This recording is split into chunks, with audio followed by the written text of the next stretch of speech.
పెరుగు చారు ఎట్లా చేసుకోవాలనో చెప్తా. ఇప్పుడు ఉల్లిపాయలు వేసుకోవాలి,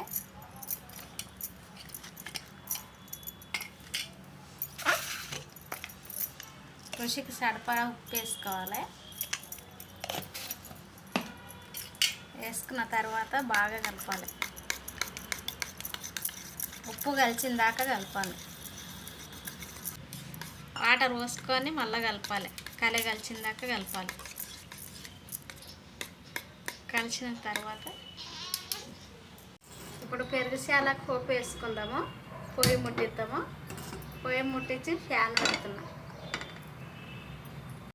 ఫ్యాన్ పెట్టినాక ఫ్యాన్ గరం ఎక్కింది. ఒక చెంచా నూనె వేసుకుందాం.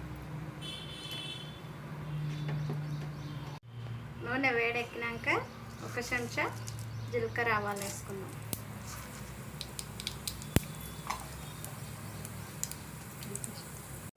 జీలకర్ర ఆవాలు వేగినాక 2 ఒట్టికాయలు వేసుకుందాం. జీలకర్ర ఆవాలు వేగినాక ఒట్టిమిర్చి చేసుకున్నాను నేను.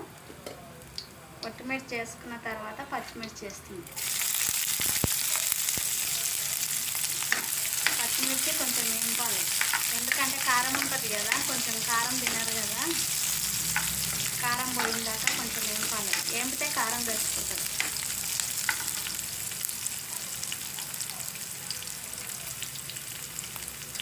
పచ్చిమిర్చి వేసినాక కరివేపాకు వేసుకుందాం.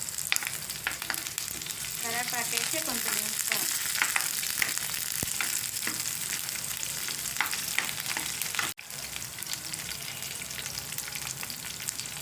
కరివేపాకు వేగినాక చిటికెడు పసుపు వేసుకుందాం. చిటికెడు పసుపు వేసి కొంచెం వేపుకొని పొయ్యి ఆఫ్ చేస్తుంది. పసుపు వేసిన తర్వాత పెరుగు చారు పోస్తున్నాం. పెరుగు చారు పోపులో పోస్తున్నాం. మనం పొయ్యి ముట్టించి పోసుకుంటే ఒక్కొక్కసారి గడ్డలు గడ్డలు కడుతుంది కదా, పొయ్యి ఆఫ్ చేసి పోసుకోవాలి. పొయ్యి ఆఫ్ చేసి పోసుకొని కొత్తిమీర వేస్తున్నాం.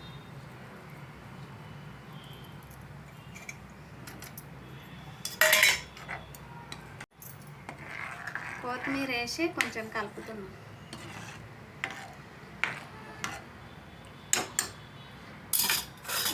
రుచికరమైన పెరుగు చారు రెడీ.